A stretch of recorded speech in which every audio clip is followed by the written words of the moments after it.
very good evening, students. Today we will learn about the right atrium. Okay, we will learn about its external and internal features. Okay, and the openings in it, and ultimately, lastly, we will learn about the applied anatomy. So there may be a question here regarding the right atrium. Describe the right atrium under following heads. Okay, introduction, external feature from outside, outer surface of the right atrium we will describe, and then we will open and go inside the cavity of the right atrium where we will learn about the interior of the right atrium, and then we will see what are the structures which are opening in the right atriums. Okay, so openings of the right atrium, and then we will learn about its blood supply, and finally we will learn the applied anatomy of the right atrium. Okay, so we come to the right atrium description. First is the introduction. Okay, in the introduction what you can learn is that the right atrium is the upper right chamber of the heart. See this in this diagram. I have tried to show you the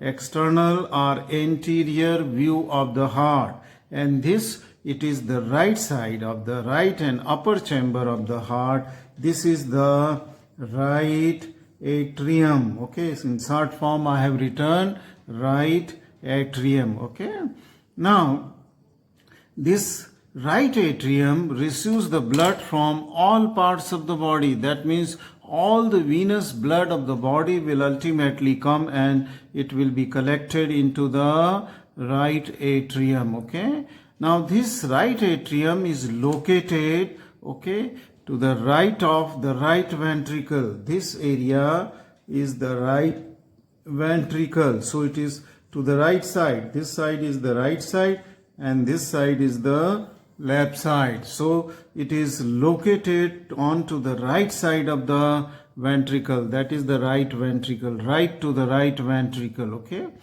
now it forms the right and upper border of the heart. Let us see which is the right border of the heart. Okay, just very quickly I will just tell you the various borders of the heart. This is the superior vena cava. Okay, this is the superior vena cava here, just making it blue, superior, and this is the inferior vena cava. So superior vena cava, I will represent it SVA, SVC, superior vena cava, inferior IVC, inferior vena cava. Okay, now we are learning about its right border. So the right border of the heart, okay, this forms the right, that means right atrium forms the right border of the heart, which extend from superior vena cava right up to the inferior vena cava. So this line is the right border of the heart, not only of the right atrium, but it is of the whole heart. So it is forms the right and upper border. Let us see which is the second border of the heart is the upper border. Here, see where my pencil is moving, here where it is going like that. This is at the root of the aorta and the root of the pulmonary trunk right up to the left atrium. Okay, this is the left atrium, this is the right atrium. Just I will draw left atrium. Okay, atrium. So right from here to here, this is the upper border. So right atrium forms the right border of the heart as well as the part of the upper border of the heart. Okay, upper border of the heart.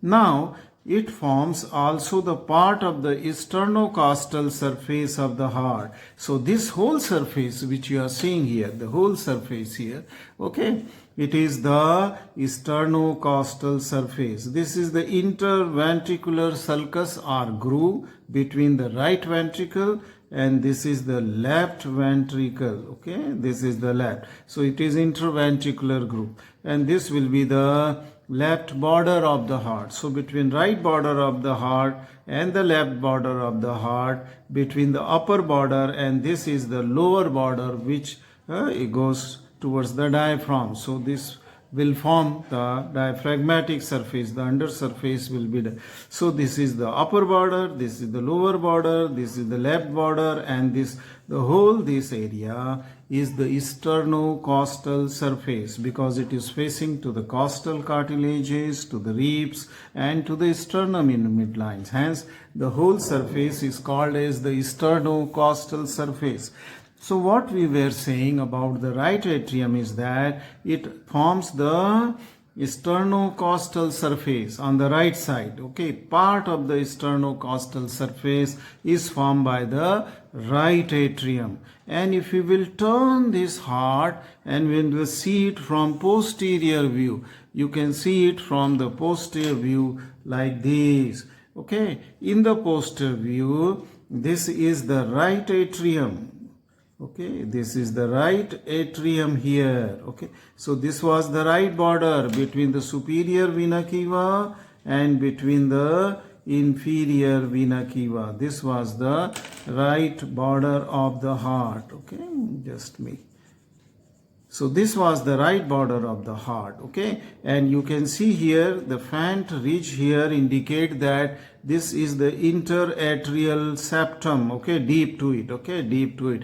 That means this is the groove which demarcate the right atrium with the left atrium. This is the left atrium. Okay, this is the right atrium. So a part of the base, because most of the base of the heart is formed by the left atrium, but partly it is also formed by the right atrium. So what are the surfaces which the right atrium forms? It forms the sternocostal surface here, and it also forms the base of the heart. Okay, though it is mainly formed by the left atrium. Okay, now let us come. It consists of the main cavity and the auricle. If you will see the external surface of the right atrium, this will be deep to it, will be the main cavity of the right atrium, or right atrial chamber will be deep to it.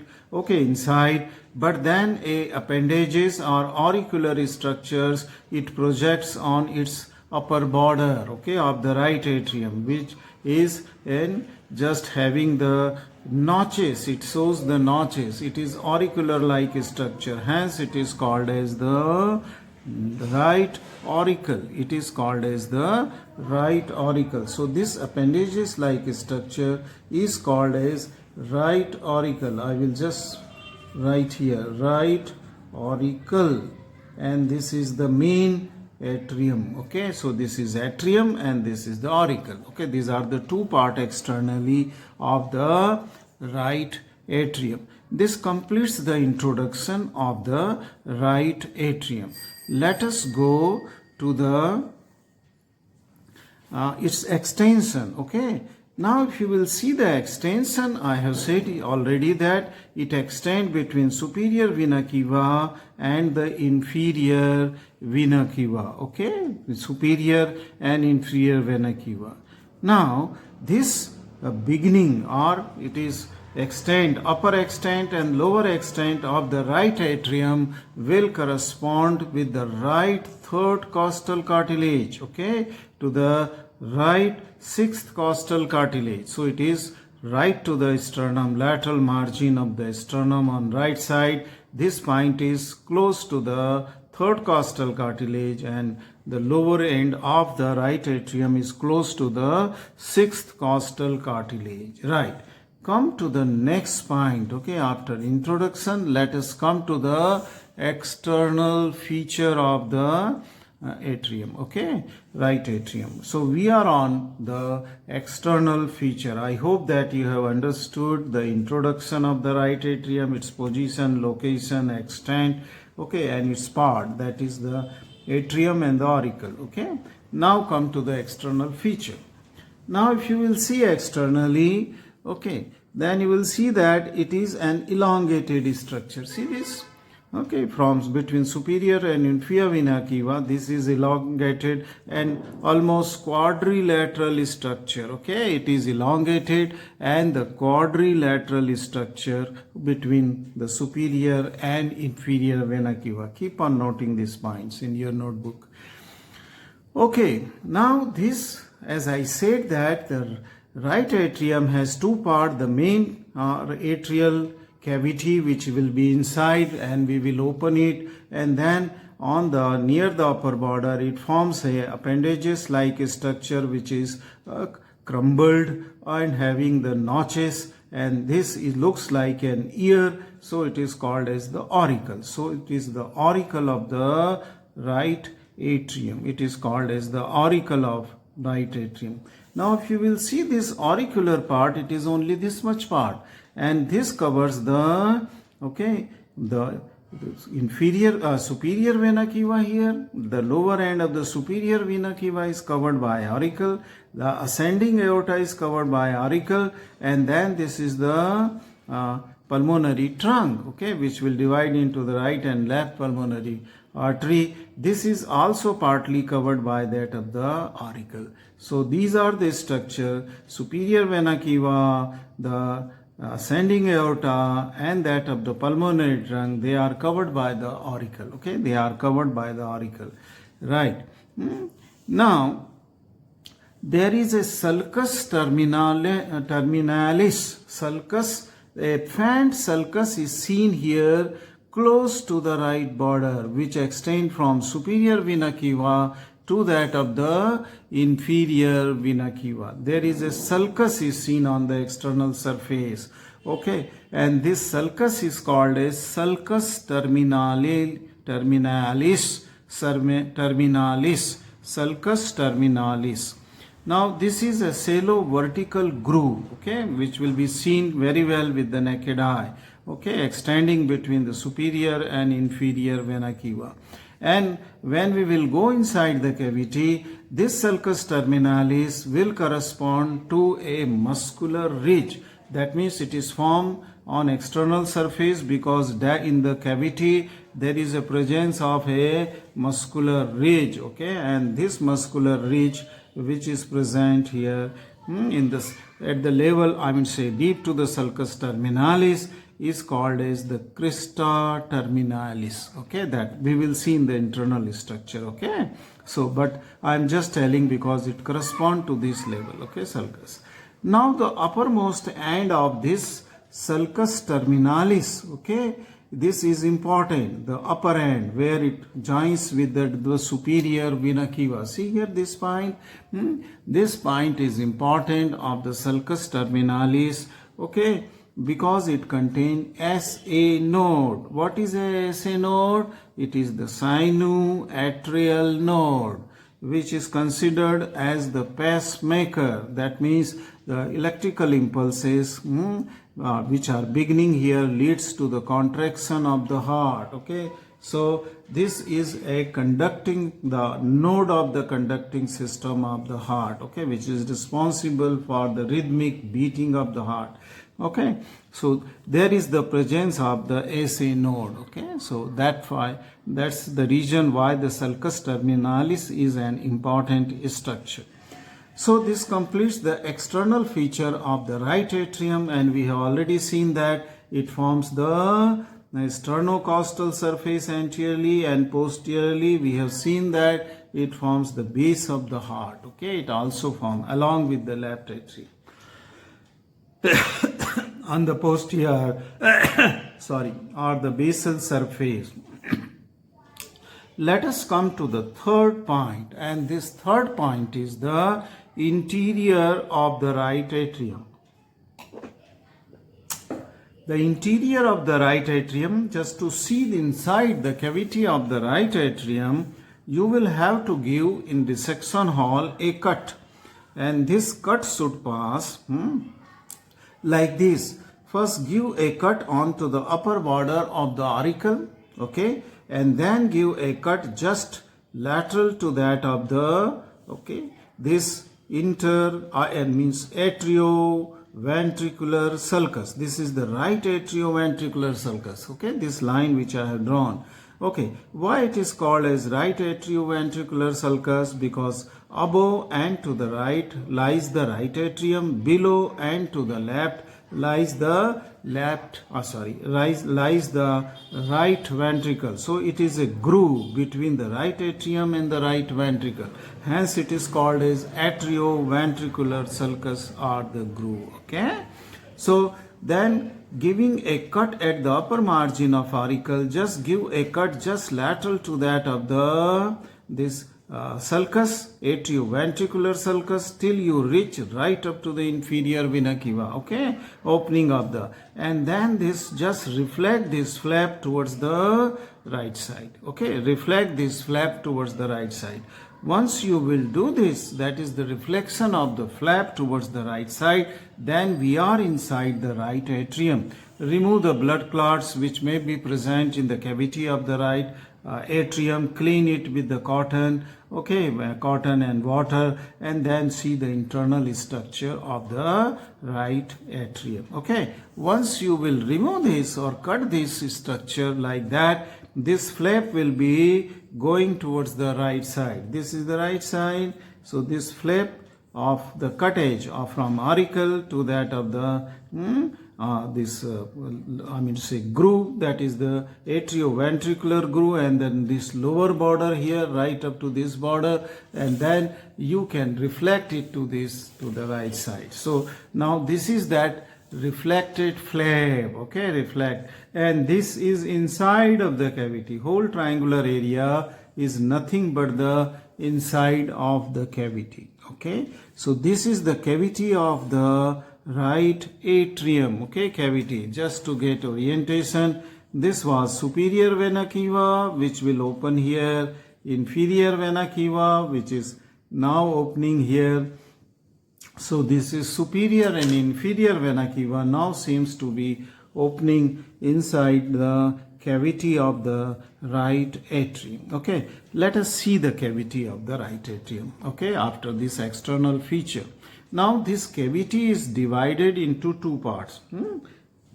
That means the cavity of the right atrium, the one part is the anterior part, which is called as the rough part. Okay, anterior part or the rough part. Let us see this before cutting and before going. This part, this part of the atrium which forms the wall, sternocostal surface of the heart, that means anterior part. Okay, and this part is rough part from inside. Okay, when you will see, it is rough part, and the rest of the part will be the smooth part. So it is divided. The cavity is divided into two parts. A rough part, see, we have reflected it, so which was on anterior surface covering here. Okay, this was the rough part, and the rest of the part is this cavity is the that is the smooth part or the posterior part. So you can call it as anterior part and the posterior part. Now the posterior part, which is the smooth part here, this is also called as sinus venereum. Sinus, S-I-N-U-S, and venerum, V-E-N-A-R-U-M, sinus venerum. So this part is called as sinus venerum or a smooth part, posterior part. Let us come first to the rough part, which is the anterior part. Okay, rough part or the anterior part. Okay, now this rough and this smooth part, they are separated by the same muscular ridge. Okay, which we have referred to as the, what was this ridge was called as crista terminalis, and deep to which structure it was present from external surface, that was present by a shallow vertical groove that was called as sulcus terminalis. But now sulcus terminalis was here, okay, on the right border of the heart. Okay, okay, and once we have opened it, then deep to this will be this muscular vertical muscular ridge will be seen extending from superior vena cava to that of the inferior vena cava. Now this ridge, okay, which extend between superior vena cava and inferior vena cava is called as the crista terminalis. Okay, so these two part, rough part and smooth part, they are separated by this crista terminalis. Okay, now in the anterior part, okay, which lies, okay, anterior in the, say anatomical position. This flap will go anteriorly, but here it is reflected towards right side, but this is the anterior part. There will be on the under surface of the anterior part, there will be the muscular ridges will be going, horizontal muscular ridges, and they will form a network like structure, a reticular network like structure. And from where these muscular ridges are starting, they are starting from that of the terminalis, okay, crista terminalis. This crista terminalis, let me write it here, crista terminalis. This is starting from crista terminalis, and these muscular ridges which are horizontally running, they will be called as musculi pectinati, pecti, pectinati, nati.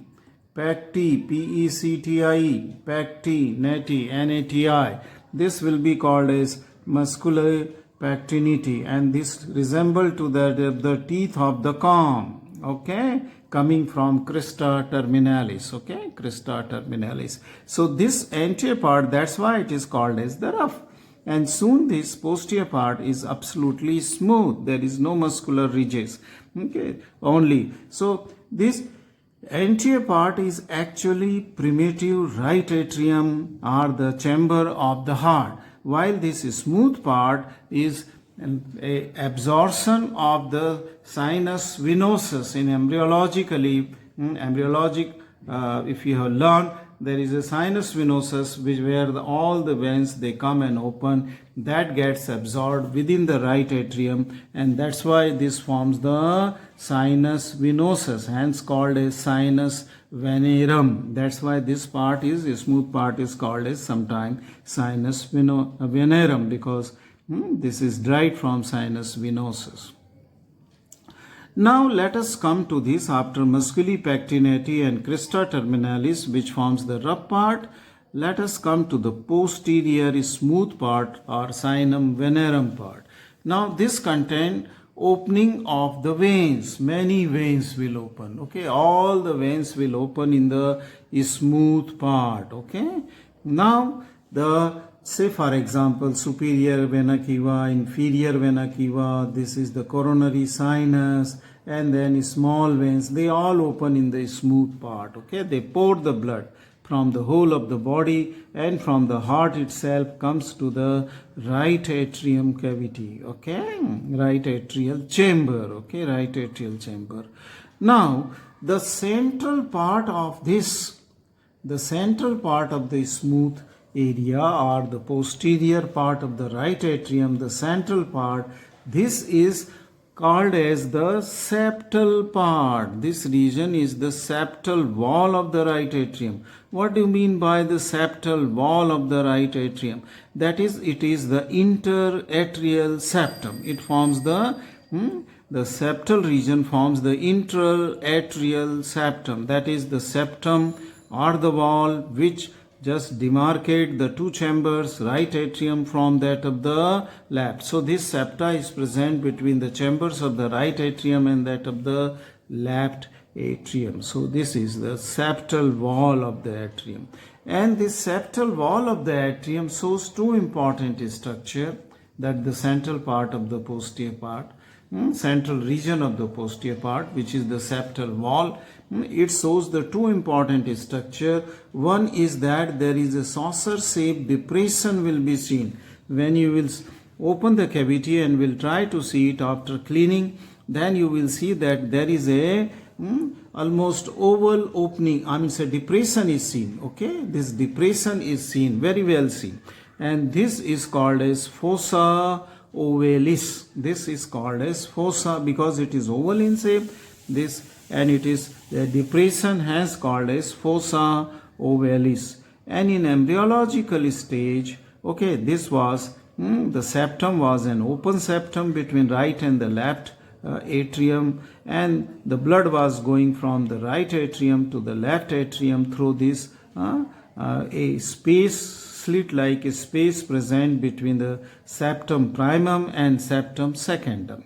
Now, this fossa ovalis or this depression represent the septum primum of the embryonic age, okay, or fetal age, okay, embryonic or fetal age. This is the septum primum, which is here represented in adults by fossa ovalis, which is oval in shape.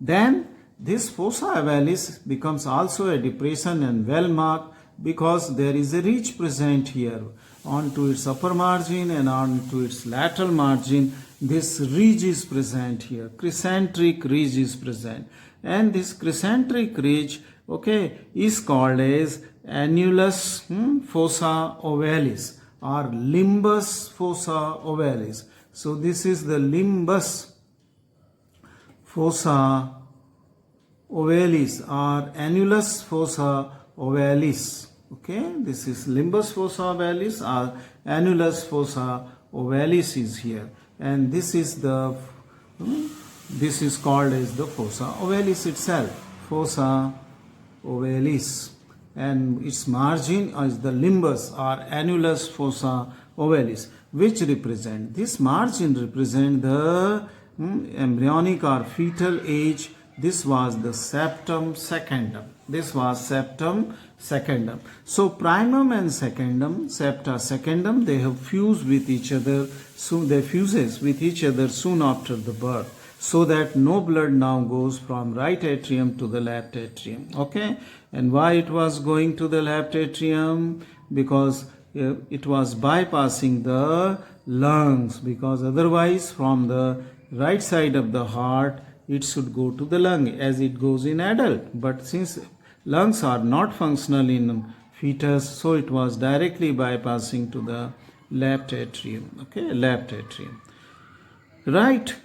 So this is the fossa ovalis, and limbus fossa ovalis are the annulus fossa ovalis. Okay, remnant of the septum primum and that of the septum secundum. Now, then we will see what are the openings into that of the right atrium, and I will refer back to this diagram, come back to this diagram again. Okay, now let us see our fourth point of the question was here under the heads which we are supposed to write openings in the right atrium. See these openings in the right atrium. So now we are on the fourth point, opening in the right atrium. So it is the superior vena cava. Okay, superior vena cava opens. Okay, and where there is opening of the superior vena cava, as you can see in the chamber itself.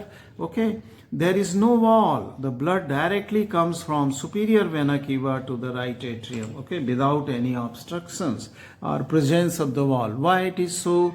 Because here the blood is coming towards the gravity. Okay, from the upper half of the body.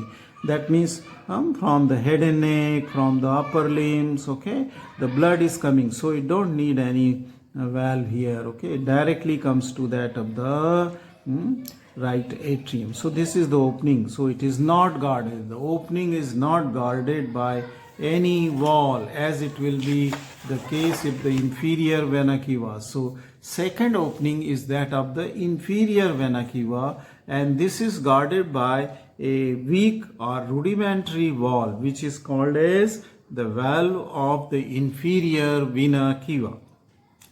Wall of the inferior vena cava. To the other name is the Eustachian valve. Eustachian valve, if you want to remember it, or just remember wall of the inferior. It is a semi-lunar shaped wall. Let us see this wall here.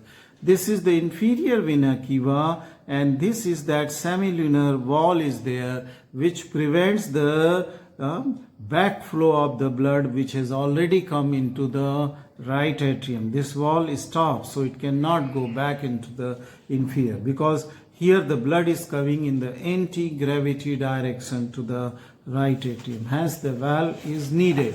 Now the third opening to the right atrium is the opening of the coronary sinus, and this is also guarded by a valve called as Thebesian valve. Thebesin, by Thebesian valve. Again it is a semi-lunar valve. Okay, Let us see, this small opening is the opening of the coronary sinus. Why it is called as coronary sinus? Because it drains the blood from the whole of the heart, musculature of the heart. This veins lies along with the coronary artery. Hence this is called as the coronary sinus. It becomes a dilated structure before it opens into the right atrium. Hence it is called as sinus. So this is the opening of the coronary sinus, which is pouring the venous blood into the right atrium from the heart, the whole of the heart, right? So this is, and this is also guarded by here a very small semilunar valve, okay, semilunar valve. So right, so this was the third opening into the chamber of the right atrium. Let us go to the fourth opening into the chamber of the right atrium, and it is the right AV orifice. Okay, so the blood from the right atrium will go to the right ventricle, and this opening between right atrium and right ventricle here is guarded by a big opening, and it is the atrioventricular opening, right atrioventricular opening, and this is guarded by the three valves, tricuspid valves. Okay, we will see when we will go into the right ventricular cavity, these valves are seen. So this is the guarding the flow of the blood from right atrium to that of the right ventricle. Okay, so this is the atrioventricular orifice guarded by the valves, right? Now then, there are some small veins which are called as veni cordis minimi. Minimi means small, and the other name is given here is the Thebasian vein. Don't confuse, this was Thebasian valve, here it is the Thebasian veins, and these are the veni cordis minimi. This is small veins opening here just above the coronary sinus and orifice opening of the ventricular orifice here. The small veins, they will come and open directly into the right ventricle, and these are called as the vena cordis minimi.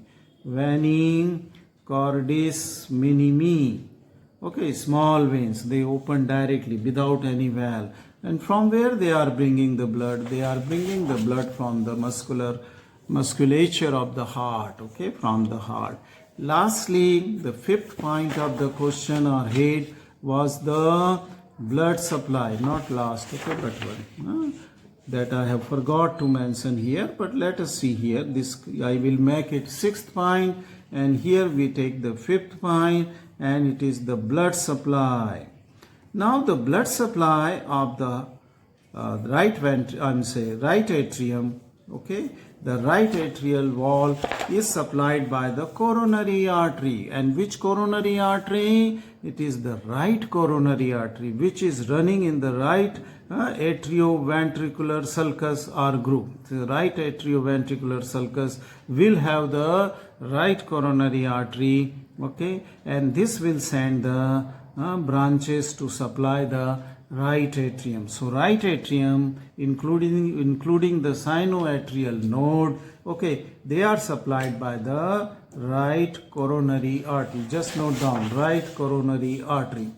Now let us come to the sixth point, last point, and it is the applied importance. Okay, now there are not many applied importance with the right atrium, but here, since right atrium gets the blood from all over the body and it is collected into the chamber of the right atrium, which is continuous with the brachiocephalic vein, and it is continuous with superior vena cava, and superior vena cava is continuous with the brachiocephalic vein, and brachiocephalic veins are formed by the internal jugular, subclavian, and internal jugular by the external jugular tributaries.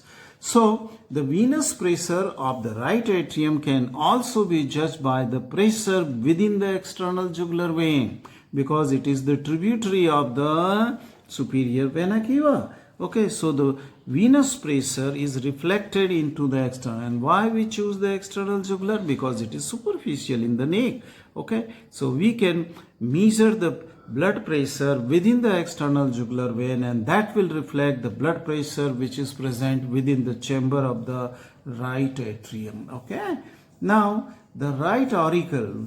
What was auricle? Because it is an appendages which was present onto the upper right side of the right atrium, and this was having the ridges. Okay. And deep inside, if you will see the inside of the right atrium, these are having the chambers, a small network of the muscular trabeculae will be there, which forms a network of the spaces. Okay, and these spaces are present within the deep inside the auricle. Okay, auricular.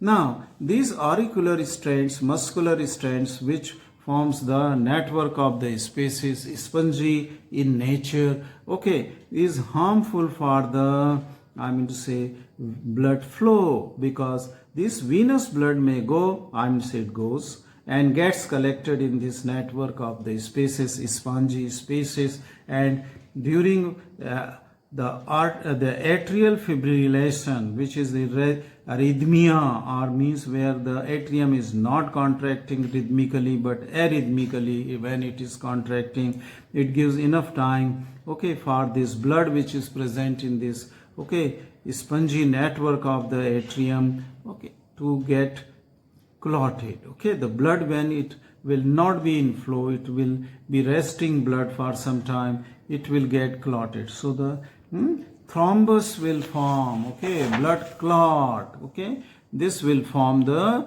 thrombus, and thrombus may detach. Okay, a pieces from this thrombus or blood clot may get detached, and it may flow in the right atrium, from right atrium to the right ventricle, from right ventricle it will go in the lungs. Okay, through the pulmonary arteries. Okay, venous blood will go through pulmonary trunk to the pulmonary artery, and then this clot of the blood, it is now called as emboli, because it is flowing in the blood stream, and then it may obstruct the pulmonary vessels, pulmonary arteries. Okay, and lead to the condition called as pulmonary embolism. Okay, and no blood will go to that part of the lung. Okay, part of the, that means distal to this emboli, the blood flow will be stopped. Okay, right. So this is the pulmonary embolism. Okay, and a very major pulmonary embolism, not only from atrium. Okay, or this auricle, may come from some other place also, and this is dangerous. Okay, it is dangerous. Right. This completes the question on the right atrium. Okay, describe the right atrium under following heads. We have seen the introduction, external feature, internal feature, openings in the right atrium, blood supply, and the applied importance. So I hope that you must have understood this right atrium. Not a difficult but a important question. It is asked. Okay, it is asked as a short note, mostly as a short note in the examination. So prepare this. Thank you very much for watching this video.